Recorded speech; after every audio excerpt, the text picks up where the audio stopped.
Yeah, welcome back to the channel. In this video, we're going to walk you through an easy step-by-step guide on how to block someone in Proton mail on Proton website. So to get started with a quick and easy guide, so the first thing to do is to log into your mail. So to go that, you have to go to the mail.proton.me, then sign into your account using your email, using your username and password. Then after that, you have to go to the settings. So to go there, you have to click on the gear icon at the top right corner, then select settings from the drop down button.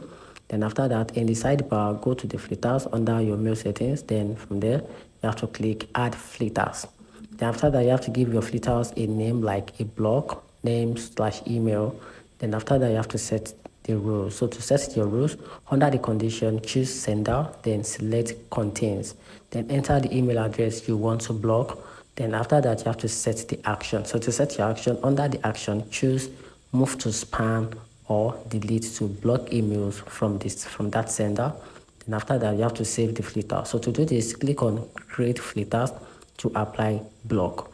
And that's how you can simply block someone in Proton mail using the Proton website. So that's it. Find the video helpful, find the video done, and follow for more. Thanks.